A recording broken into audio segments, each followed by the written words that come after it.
Bonjour à tous, bienvenue dans cette nouvelle vidéo. Alors aujourd'hui, je suis très content de vous retrouver pour aider notamment ceux d'entre vous qui tentent de mettre en place de nouvelles habitudes dans leur vie, mais qui n'arrivent pas à les tenir durablement. Voilà, peut-être que vous avez déjà essayé de vous mettre au sport, de vous mettre à la méditation, de vous mettre à la lecture, ou finalement de vous mettre à n'importe quel autre type d'habitude dans votre vie, dans le but que ça vous aide à vous libérer de la pornographie, de la masturbation ou de vos autres comportements sexuels compulsifs. Mais, malheureusement, même en dépit de la bonne volonté que vous avez eue à vous y mettre, il y a certaines de vos habitudes qui n'ont pas tenu parce que vous avez au bout d'un moment soit lâché la main progressivement, soit vous avez arrêté d'un seul coup de les suivre.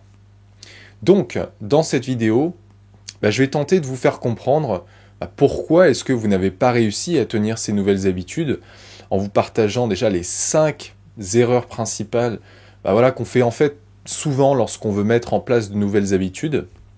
Et pour aller plus loin, je vais aussi vous partager des solutions concrètes, accompagnées aussi d'exemples que vous pourrez utiliser pour corriger ces erreurs et vous permettre d'enfin mettre en place vos habitudes dans votre vie et de les tenir durablement et surtout facilement. Alors pour commencer, la première erreur qui est susceptible d'expliquer pourquoi vous n'arrivez pas à tenir vos nouvelles habitudes, c'est parce que vous placez la barre beaucoup trop haute. Voilà, si vous tentez de mettre en place de nouvelles habitudes dans votre vie et que vous fixez inconsciemment ou consciemment un objectif de réalisation beaucoup trop élevé, il y a de grandes chances pour que vous vous démotiviez au bout d'un certain temps. Par exemple, si vous ne faites pas de sport du tout, que vous voulez vous y mettre, et que vous décidez de commencer à faire 3 séances de sport par semaine, vous vous doutez bien qu'il y a des chances pour que vous ne teniez pas cet engagement sur la durée.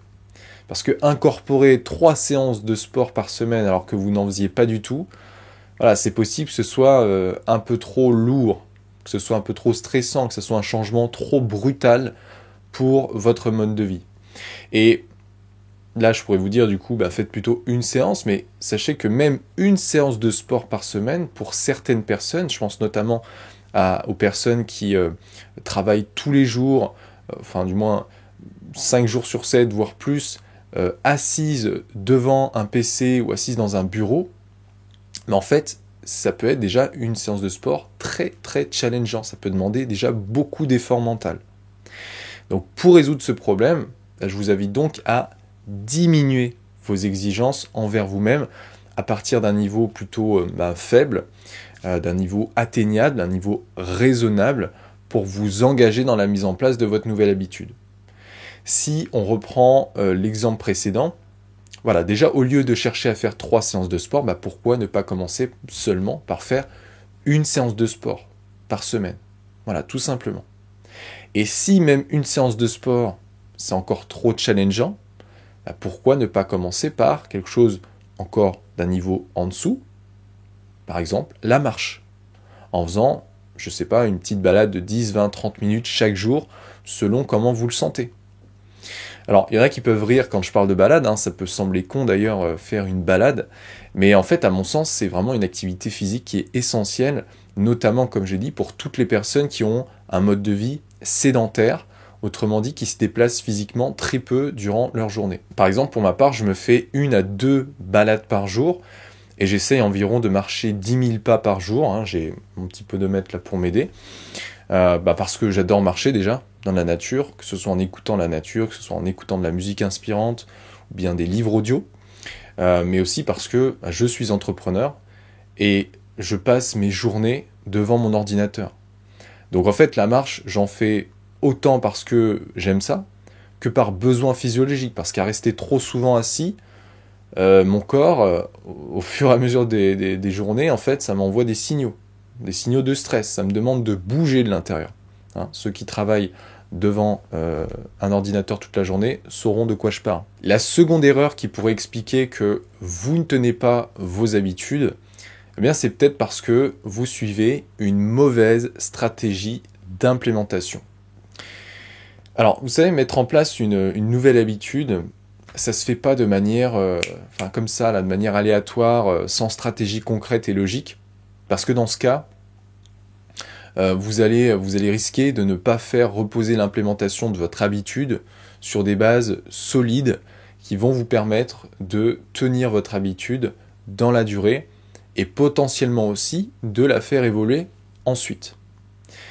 Donc par conséquent, l'habitude que vous allez tenter de mettre en place risque soit d'être inadaptée, soit incohérente, soit inefficace, et vous risquez d'être trop irrégulier quant à sa mise en pratique, ou bien de l'arrêter complètement. Je vous donne un exemple. Si vous vous dites « Ok, j'ai envie de lire plus souvent. Allez, je me mets à la lecture un petit peu chaque jour. » Bon, il y a de grandes chances pour que vous teniez pas cette habitude parce que là, votre stratégie d'implémentation, elle est inexistante. D'accord ? Dans ce cas précis, par exemple, je pourrais vous dire, vous ne savez pas ce que vous faites exactement. Vous ne savez pas quand vous le faites. Vous ne savez pas aussi pourquoi vous le faites. Donc vous n'allez pas vraiment être motivé à lire en comparaison de si vous aviez prédéfini tout cela auparavant. Pour résoudre ce problème, vous vous doutez bien, je vous encourage à être le plus clair et le plus précis possible quant à l'implémentation de votre habitude. La base de la base, comme je l'ai dit juste avant, c'est au moins que vous sachiez exactement quoi faire, quand le faire et pourquoi vous le faites. Et petit bonus aussi, il faut que ce soit un objectif raisonnable et atteignable, comme on l'a vu précédemment. Si on reprend l'exemple précédent, vous pourriez vous dire par exemple, ok, je vais lire 5 pages par jour de mon livre préféré le soir, après m'être lavé les dents, et avant de me coucher, pour me relaxer, me préparer à dormir et apprendre de nouvelles connaissances. Voilà, tout simplement.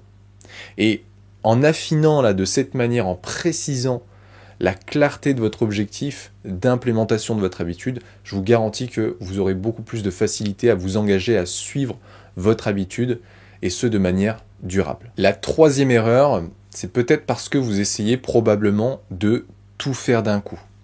Voilà, mettre en place trop de nouvelles habitudes en même temps, ça peut être quelque chose de très lourd, très stressant pour le mental.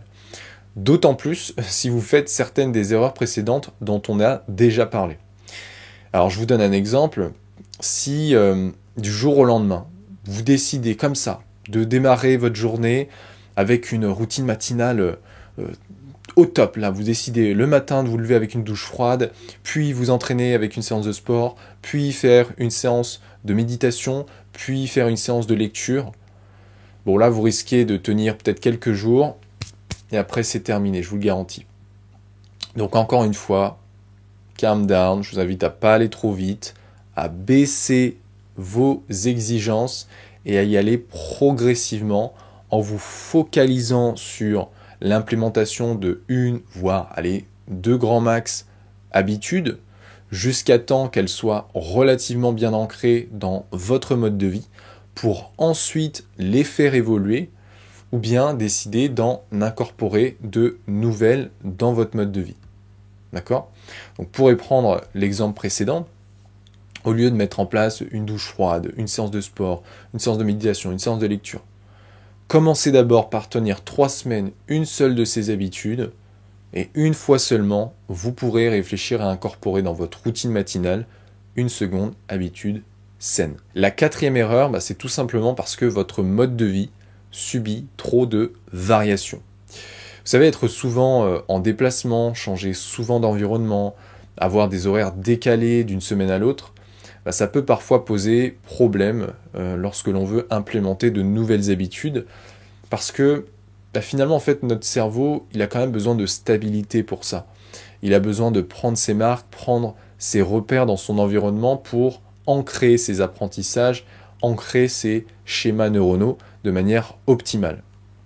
Alors par exemple, là, j'ai le souvenir d'un homme avec qui j'avais parlé de son travail. Lui, il bosse d'une semaine sur deux de nuit. Donc là, une semaine, il travaille de jour, une autre semaine, il travaille la nuit.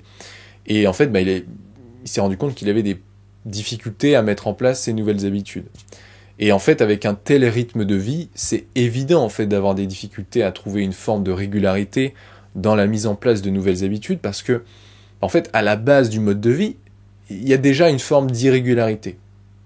Donc, si c'est votre cas, je vous invite à réfléchir peut-être aux bénéfices que vous pourriez obtenir à ralentir vos déplacements ou à vous installer dans un rythme de vie stable pour pouvoir tranquillement, sereinement mettre en place vos nouvelles habitudes et opérer des changements durables sur votre mode de vie. Pour reprendre l'exemple précédent, voilà, l'idéal ce serait qu'il demande à travailler exclusivement la journée pour retrouver un rythme de vie stable. Alors, certains me diront, oui Théo, c'est pas forcément tout le temps facile. Possible même. Alors évidemment, je peux comprendre, hein, surtout quand on n'est pas son propre patron, on ne peut pas décider comme ça quand est-ce qu'on veut travailler. Mais bon, moi je vous encourage quand même à essayer, hein, mieux vaut essayer et demander. Et si ça ne passe pas, potentiellement réfléchir à d'autres opportunités de travail, seulement si votre rétablissement est bien sûr votre priorité. La 5e et dernière erreur qui expliquerait que vous n'arrivez pas à tenir vos habitudes, eh bien c'est parce que vous êtes trop rigide. C'est pas grave de skipper de temps à autre les habitudes que vous tentez de mettre en place ou de faire moins que ce que vous avez prévu de faire. Soyez pas dans un mode de tout ou rien, un mode rigide, là, de raisonnement où vous laissez passer aucun manque ou aucun changement. Parce que dans un tel état d'esprit, vous risquez de souvent tomber dans la culpabilité et dans la dévalorisation, et ça ne peut pas vous aider à avancer. Donc au contraire, cultivez la tolérance, cultivez la patience envers vous-même. N'hésitez pas aussi à adapter et à rester flexible quand les circonstances ou l'environnement le requièrent. Focalisez-vous toujours sur la progression de l'implémentation de vos habitudes et non sur la perfection. Ce qui compte au final, c'est pas le nombre de jours consécutifs durant lesquels vous avez suivi votre habitude. C'est surtout de prendre du plaisir à les suivre et à les améliorer et à ancrer votre pratique au fil du temps. Par exemple, si, je sais pas moi, une fin d'après-midi, vous aviez prévu de faire une séance de sport d'1 heure, mais que vous n'avez plus le temps et qu'il vous reste seulement 30 minutes là pour faire votre séance, c'est pas grave, faites vos 30 minutes en adaptant votre séance et acceptez le fait que vous ne pouvez pas tout le temps le faire ce que vous aviez prévu de faire. Ça arrive. Pareil le matin, si vous aviez une routine matinale et que vous n'arrivez pas à tout faire pour telle ou telle raison, c'est pas grave. Une routine ou des habitudes, c'est pas forcément quelque chose de rigide qui ne doit pas bouger, sinon c'est le drame, c'est la catastrophe. Ok ? Voilà, alors pour conclure sur cette vidéo, je vous invite vraiment à prendre un petit temps là pour réfléchir aux habitudes que vous aviez tenté d'implémenter dans le passé et que vous avez arrêtées, ou bien celles avec lesquelles vous avez du mal à être consistant en ce moment même, et à vous poser les questions suivantes. 1. Est-ce que j'ai placé la barre trop haute ? 2. Est-ce que j'ai suivi une stratégie d'implémentation concrète et logique ? 3. Est-ce que j'ai tenté de mettre trop de choses en place en même temps ? 4. Est-ce que j'ai beaucoup voyagé ou changé d'environnement ? Et 5. Est-ce que je suis finalement trop rigide avec moi-même ?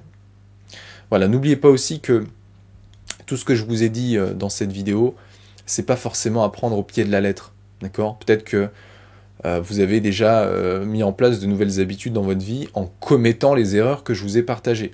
Et j'ai envie de vous dire, tant mieux pour vous. Ce que je vous ai partagé, c'est surtout, je veux que ça soit des indications pour vous, des repères, d'accord, que vous pourrez prendre ou non pour vous aider à améliorer votre mode de vie grâce à la mise en place de nouvelles habitudes. Bien évidemment, même si après tous ces conseils, vous avez encore du mal à choisir peut-être les bonnes habitudes, à les implémenter et à améliorer votre mode de vie dans le but de vous libérer du porno, de la masturbation ou de vos autres comportements sexuels compulsifs, je serais très ravi, très honoré de vous aider. Donc si c'est le cas, n'hésitez pas à réserver un appel découverte avec moi pour qu'on puisse en discuter ensemble au téléphone de vive voix. Voilà, sinon je vous rappelle que vous pouvez vous inscrire à ma formation gratuite dans laquelle je vous présente 10 façons d'arrêter le porno, ou bien vous pouvez aussi rejoindre gratuitement la communauté GBP qui est mon groupe Facebook privé. J'espère que la vidéo vous a plu. Si c'est le cas, merci d'avance pour toutes les personnes qui like, qui partagent, qui mettent des commentaires. Les commentaires, je les lis. Je réponds pas forcément à tout le monde, mais je les lis avec attention. Voilà, gardez le cap sur vos objectifs et à plus dans une prochaine vidéo. Bye!